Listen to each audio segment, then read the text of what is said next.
What's going on, man? Welcome back to the basement. I'm Ron, and we have NFL football happening in 2 days here, which means it's time to set your lineup. And today we are going to talk through my top 35 running back rankings for week 1 of the fantasy football season. We're going to cut straight to it. No fluff, no intro. Leave a like if you enjoy. Subscribe if you're new. We will be doing rankings videos just like this every single week of the NFL season. Now, here we have our tier list, right? I feel much stronger about the tiers themselves when I do the individual rankings, and I didn't have time, right? So McCaffrey's our RB1 here. I didn't have time to write one McCaffrey. The rankings themselves with like every matchup will be in the description so you can see, okay, number 1 is McCaffrey at home versus the Jets, and so on. So we have the start your studs tier. These are guys I do not need to explain to you why you're starting Christian McCaffrey. He is my RB1 at home versus the Jets. Breece Hall in that same game is my RB2. Then you have Bijan Robinson at home versus the Steelers. Jonathan Taylor at home versus Houston. We've seen, I think that his last game last year, he went crazy against Houston, but regardless, it should be two really good offenses that have a high pace of play going at it inside of the division. And then you have Saquon Barkley as our RB5 at home. It's listed as at home, but they're going to be in Brazil. Doesn't really change much for me. They are projected for the 5th most points this week by Vegas. Now, I will say, disclaimer, I usually throw a lot of stats at you guys, a lot of graphics. It's week 1, so I got nothing, right? Like, there is nothing to go off of. You have last year's stats, which are murky, right? Everybody is changing teams. Things are happening here. So what I'm using is Vegas, right? They have their projected team total, so how much they think teams are going to score, and then also their projected, over-unders of the entire game. They have the projected receiving yards and rushing yards, and then like anytime touchdown odds. So a lot of these rankings are based off of that. As we get more info, we will have more stuff to share. We can make better educated guesses here. So some of this is even based on where you drafted them, right? Your start your studs section here, you drafted all of these guys potentially inside of the top 15 picks, right? McCaffrey, Breece, Bijan, JT, Saquon. Do not get cute. Do not, throw in Jerome Ford over one of these guys or get crazy. I don't care who they're playing. I don't care what the weather is. In week 1, you start your studs. Then we have our second tier here, which is just our RB1s. And these guys are pretty much start your studs times 2, where you also drafted them early, right? So first up at RB6, we have Jahmyr Gibbs. If you drafted Jahmyr Gibbs inside of the top 20 picks or so, you put him in your lineup. He is at home versus the Rams, who have the highest team total in terms of implied points at 27.5 this week. They're going to score a lot of points. They are at home. So give me Jahmyr Gibbs. They also have the best offensive line in the league. The Rams don't have Aaron Donald, and Gibbs should be explosive and looking fine. I will say the only thing that kept him out of start your studs is just like the hamstring stuff, and then also the potential of David Montgomery kind of relieving him a bit with the hamstring stuff, but I don't know. That's all really speculation from my end of things. Then at RB7, we have De'Von Achane at home versus the Jaguars. They're projected to score the 3rd most points in the NFL this week, the Dolphins. And if you drafted De'Von Achane, you want high-scoring environments and you want explosive plays. That should be available to him at home versus the Jaguars. And the other side of this game, at RB8, you have Travis Etienne as well, who's going to be traveling to Miami. And they are underdogs here in what could be a potential shootout, right, where the Dolphins are going to score a lot of points. The Jaguars are going to play fast and up-tempo, and you could get a spot where Etienne catches like 4 or 5 balls, scores a touchdown, so he's in a really good spot here, Travis Etienne against the Miami Dolphins. You have to remember as well, they do not have Christian Wilkins. I believe Jalen Phillips is out with his injury, same thing with Chubb, so it's just not a great situation for the defensive line. I know that they grabbed like Calais Campbell. This week 1 stuff has me like reaching deep in my bag of trying to find what new signings happened on defensive lines and stuff, but still not all that good. And then honestly, my must start of the week of like a guy that you didn't draft inside of the top 20 picks that isn't a start your stud guy is James Cook. James Cook is in a smash spot as my RB9. He is at home versus the Cardinals. They are 5.5 point favorites at home. They are the 2nd highest implied points team by Vegas, so they're going to score a lot of points. They're going to be favorites, so it's going to be a game script that favors the running game. They're going to run a lot, as we saw with Joe Brady last year. And this is a Cardinals team that allowed the most points to opposing running backs last year in terms of fantasy football, but they didn't really change anything. Established the Run's preseason defensive line ranking, still had them at like 32nd on their list, which is brutal. Soft run defense, should be plenty of points for the Bills. They should have a lead, and James Cook should have a bunch of touches. Then at RB10, we have Kyren Williams. This is a little bit of a tough game. He's going to be in Detroit Detroit last year actually had one of the best rush defenses in the NFL. We'll see if that sticks. The Rams should have a pretty good offensive line, though, and this is a team that is tied for the 9th most implied points. And if you drafted Kyren Williams high, you got to start him, right? This is a really high over-under game. This Detroit Lions versus Rams primetime game is the highest over-under of the entire slate. You start your studs in this matchup. There's a little bit of a nightmare scenario like we saw with Cam Akers in like 2022 where Kyren Williams comes out there and it's like an immediate 50-50 timeshare, but I highly doubt it. He'll get his touches. He'll get his snaps. So RB10, Kyren Williams for me. Then our RB11 here is going to be Isiah Pacheco. They are 3-point favorites at home, the Chiefs, versus the Baltimore Ravens. Baltimore should be a pretty good defense. We'll see how it goes, but the Chiefs have a good offensive line. They have the 8th highest team total, and if you drafted him, you start him. He should be a really good bet to score a touchdown here. Then at RB12, you have Josh Jacobs, who's going to be in Brazil versus the Eagles. We'll see how that goes, but the fun part here is the Packers are kind of balanced, but the Eagles are going to play really fast under Kellen Moore, and if the Eagles find themselves behind, we could see a little bit of a shootout potential here. Regardless, though, no Marshawn Lloyd. Josh Jacobs will be the bell cow here. The only thing keeping him behind like Kyren Williams and Pacheco and James Cook is that the Packers are projected for the 15th most points this week. It's not a ton, right? Like we're kind of nitpicking here between like Pacheco having the 8th most versus Josh Jacobs the 15th most, but that's kind of what we do on these tier lists anyways. But Eagles have like a top 10 defensive line on paper. Josh Jacobs, like I said, should be a 3-down back here, and it's like a neutral environment where he could pretty easily score a touchdown, which is kind of what we're looking for with running backs in general. Then we have RB13, Derrick Henry. If you drafted Derrick Henry, you're putting him in your lineup. This is what you drafted him for, but he's my RB13. He's going to be in KC on the opener, and I imagine they're going to want to use him. I will say the reason that he's the lowest RB in this tier is this is like half and full PPR, and then also they are implied for the tied for 19th. I don't know why I said that so weird, but they're implied for the 19th highest team total by Vegas, so not like the most points in terms of the projection, and he could get a weird situation here where as a road underdog, the Ravens could just go out here, throw the ball around the yard, and like have to come back against the Chiefs, and then all of a sudden Derrick Henry's not out there for, you know, your 3rd down passing situations and 2-minute drill stuff, and all of a sudden all he is just a goal line back, which is still fine. I think that he still has a great chance to score a touchdown, and even I would go as far as checking it out over on Underdog Fantasy. They actually have a bunch of promos going on right now. They have a crazy thing happening over on Underdog Fantasy where they are doing a vulture protection, which is crazy. Vulture protection, which means if you have higher 0.5 touchdowns for Derrick Henry in week 1, and let's say Lamar Jackson scores a touchdown instead, you get vulture protected on that pick'em. So it's a pretty cool setup that they have. They have a bunch of promos happening for week 1. It's going to be happening like this all season. So make sure you check out Underdog Fantasy. Use promo code Rondo. Match your first deposit up to $1,000. I'll have links in the description and the comment section down below for Underdog Fantasy. We've been drafting on there every single day, pretty much. Now, after that, we have our high-end RB2 tier. This is, you know, guys I still feel absolutely fine about. Rachaad White, we're going to put at RB14 here. He's actually in a really nice spot. He is a home favorite versus Washington. Washington has Cliff Kingsbury, and Cliff Kingsbury plays at such a high pace that he's not going to go down easy. So even though they're home favorites, you're still going to have Cliff Kingsbury coming back and, you know, boosting the total play volume here and getting a bunch of possessions in, which is really good for Rachaad White because Washington allowed the 6th most points to opposing running backs last year. Again, we'll see if stuff like that holds, but home favorite versus a underdog that's going to keep trying to get themselves in this game, maybe spark a shootout, and Rachaad White should eat here and get plenty of points, and Tampa Bay is actually projected for the 9th most points this week by Vegas, so there should be touchdown opportunity, there should be a good game script for Rachaad White, all of that is in the cards.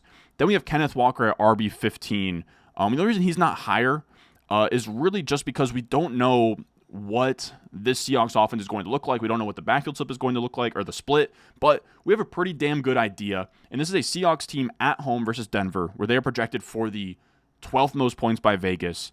And the Broncos' defensive line last year was brutal. They allowed the 2nd most fantasy points to opposing running backs. And of course, we don't know what that looks like this year, but Denver did rank 28th on established the runs preseason defensive line ranking. So it should be more of the same. Home favorites. That does really favor Kenneth Walker. We'll see if he can break one off for a long touchdown. Then at RB16, we have Joe Mixon.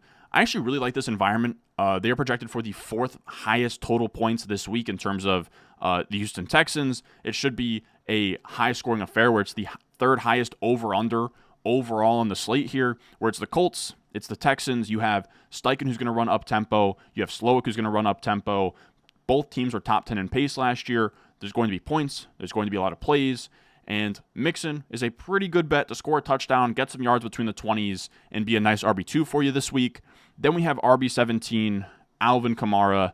And this is just a pretty tough spot for Kamara to be his usual PPR scam because he's at home versus the Panthers. Projected for the 15th most points, was actually pretty good for the Saints offense, but as a 4.5-point favorite at home, it's not going to be so many dump-offs to Kamara. I'm sure he'll still get his share of work in the receiving game. Right now, over on Underdog, their higher lowers has him projected for 87.5 total yards and 4 receptions, so that's pretty good, right? We're talking like 12-ish points per game if you want to factor in a little bit of a touchdown upside. We're talking like 12 to 15.5 PPR. That is really, really strong. We'll see how Carolina looks revamped with Dave Canales. I think that, maybe he could get some PPR if Carolina comes out strong here. Then at RB18, we have David Montgomery, who's just in a really good spot here. Again, Rams defensive line without Aaron Donald. The Lions are projected for the most points in the NFL this week. And in a situation where, again, Gibbs is coming off the hamstring stuff from the offseason, we don't know how much that's going to affect his week 1 workload. Home favorites, weak defensive line, strong offensive line. He could very easily punch in a touchdown. I want to say he has the highest odds to score a touchdown among all Lions in this game as well. So big week for David Montgomery. If you have him, I think that I would be trying to fire him up. Then we have just our normal RB2 tiers. But these guys are fine, right? Fine RB2s, but I'm not stoked to start any of them. Aaron Jones first up at RB19. He is going to be on the road against the Giants. And I think that this is actually going to be a fun game. Dable wants to play fast. Kevin O'Connell wants to play fast. Both have, Sam Darnold and Daniel Jones. There should be like interceptions and a lot of plays and maybe a lot of scoring. We'll see if this can shoot out a little bit, but it's a good environment for fantasy scoring regardless. And you have a spot where, yes, the Giants defensive line is actually really good, right? They bring in Brian Burns. They have Kevin Thibodeau, but it's Kayvon Thibodeau. And then they also have Dexter Lawrence up front as well. So the Giants' rush defense is good, but we're just hoping for receptions and touchdown opportunities for Aaron Jones like usual in terms of his red zone usage. Then at RB20, we have James Conner in Buffalo as a road underdog. Not a great environment, but if you draft him inside of the top 6 rounds, you can only put him so low. He's going to get volume. It's going to be a game where the Cardinals have to try and keep up. He has some touchdown opportunities as well. So again, it gets tough as we go along. These are not going to be smash plays. We're talking RB2s here, but James Conner should get volume. Another running back that should get volume at RB21 is Najee Harris. This is an interesting matchup. They're going to be in Atlanta. Arthur Smith's revenge game, I guess you could call it.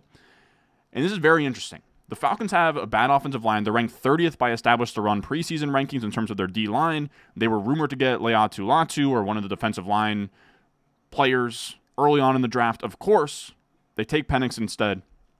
And this is going to be interesting. Is it a situation where Arthur Smith knows the tendencies and the personnel of his old team? Does he just get trampled? The Steelers are currently 3-point underdogs projected for the 28th most points across the league, so that's not great at all. But I do think, especially with the Jaylen Warren hamstring scare that happened in the offseason, there could be a chance that Arthur Smith just wants to establish his will against this defensive line. He runs it down their throat. This is actually one of the games where I kind of disagree with Vegas. I kind of think that this is where Arthur Smith is going to run the ball down Atlanta's throat and win this game. We'll see how it goes. But Najee Harris should be a nice start this week as a nice RB2 that you drafted him to be. Then we have DeAndre Swift. And this one was actually surprising to me that he was so low in a lot of these rankings. But at RB22 here, he's at home versus Tennessee. They're home favorites. And on top of that, they're projected for the 6th most points by Vegas. This is going to be a Chicago team that scores a lot of points here. They're favorites. I know you might think like, well, Swift, isn't that better to be behind in a game and get dump-off passes? I mean, sure. But I would assume after the contract they gave him, he's going to be the lead back in this offense, the lead goal line back, the lead back in pretty much every situation. Is like a 65% type of guy in terms of his snap share.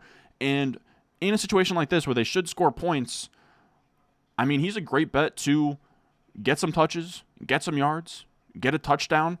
So I think if you drafted DeAndre Swift in like the, 6th or 7th round, you can certainly fire him up in week 1. Then at RB23, we have Raheem Mostert They're going to be playing at home versus Jacksonville, as we said, with Achane.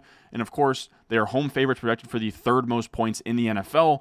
And that's just where Raheem Mostert thrives. If he still has this goal line back role like he had last year, he is a great play to score a touchdown in this game. Now, moving on from that, we have our fringe RB2s. I don't feel great about these guys. They're like RB2, RB3s, right on the fringes, but these are a lot of the guys that if you watch this channel, you took as your RB2 in a hero RB build. And first up, we have Rhamondre Stevenson. This one is tricky. This should scream Rhamondre Stevenson game script, right? They're going to be in Cincinnati, 9.5-point underdog. So they're projected to get blown out here. And that should help Rhamondre Stevenson as a good pass-catching running back, right? Should be a lot of checkdowns, a lot of PPR points. But the issue is that we don't know how this backfield is going to shake out. And if Antonio Gibson has any share of the third down, long-distance snaps, if he has any share of the two-minute drill stuff, then all of a sudden that gets murky and there's a split there. So I just didn't want to get too ahead of myself until we saw what the split looks like, but this is a spot where if he was going to rack up like 6 catches in a game and get to 15 PPR points because of that, this would be the game script for it at RB24 Rhamondre. Then at RB25, we have Zamir White on the road versus the Chargers. Not a great environment. They're projected for the 29th most points in the NFL. They are 3-point underdogs on the road, but according to DraftKings and a lot of these Vegas sports books, Zamir White, his rushing and receiving yard total is at 70+, and he actually has better odds to score a touchdown than a guy like James Conner. He's actually, when you look at the projections, he's really not that far off of James Conner by a lot of these books. We know he's going to get volume in this offense. We'll see how much of it, but for now, if you drafted Zamir White, you should play him. Then we have Javonte Williams here. He is going to be on the road versus the Seahawks, 5.5-point underdog. The Seahawks allowed the third most fantasy points to opposing running backs last year, but again, we don't know if that's going to stick. They did bring in Mike McDonald from the Ravens. He should be a much better coach there to sort of scheme up the defense. We'll see how that goes, but we do know that Sean Payton is going to get a lot of targets fed to his running backs, and if Javonte has the lead back role plus a bunch of the passing down reps, then we're looking at a guy that could definitely get 4 to 5 catches, be the lead back on a goal line situation, and be a fine fringy RB2 this week.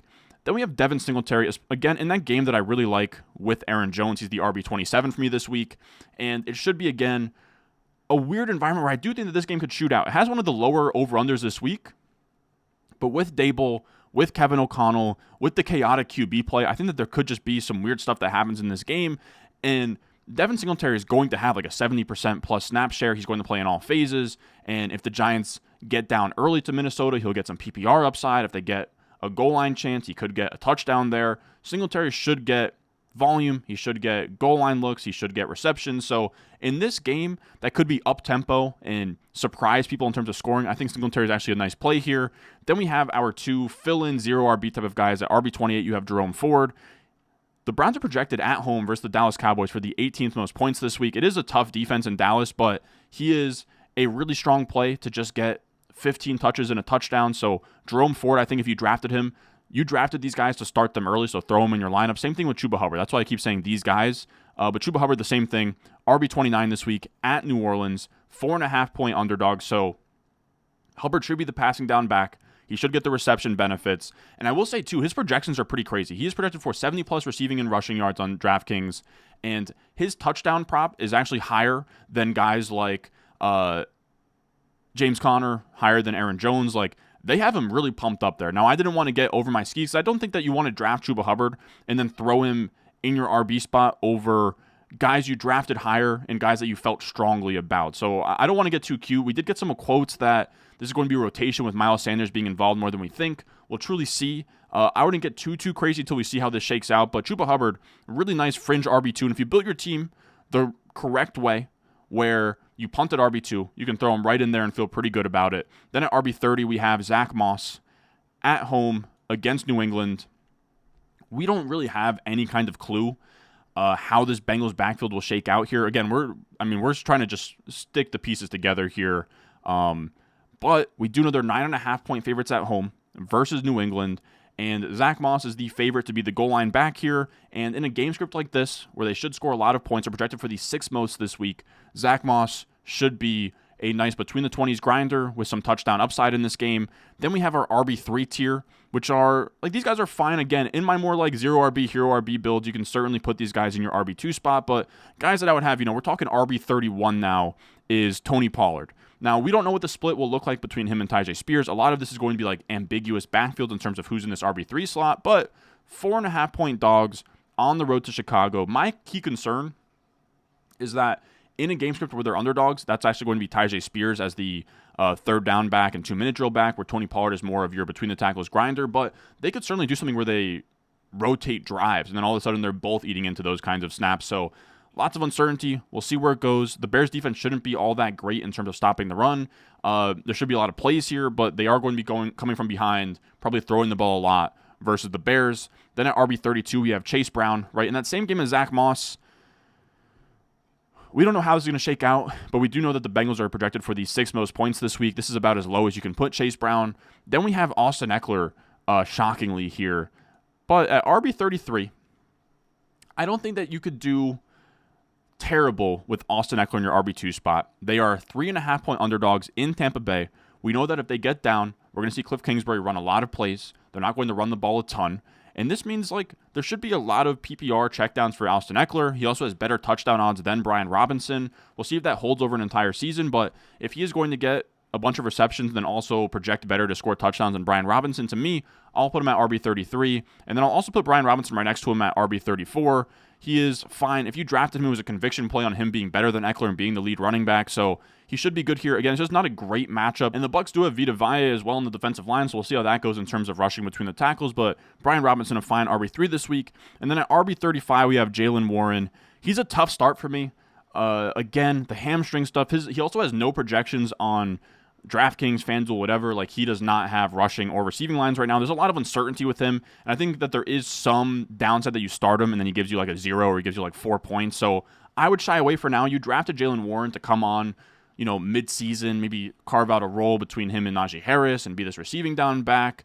I would just wait and see how it works first before I throw Jaylen Warren in the lineup. But if you have to, there's certainly a way here where he's going to be on the road in Atlanta as an underdog. And if the Steelers have to come from behind and Jaylen Warren's the third down back and not Najee Harris, then he can certainly get, 4 to 5 catches and gets like 10 PPR points at minimum if he's in that role. But I would be skeptical betting on that in week 1. Now, as always, if you want my complete rankings, I will have an updated set on the Patreon. Check out patreon.com/Ron Stewart. You can find the link in the description, the comment section. I was going to say something else, but you can just find that in the description, in the comment section down below, pinned at the top. And I have my weekly rankings on there every single week. I have my rest of season rankings on there every single week so you can make trades. I have my weekly waiver wire article as well, so you can go out there and get the correct fab recommendations for every single player. All of that is there. But if you can't support there, just leave a like, subscribe, and I will see y'all in the next one.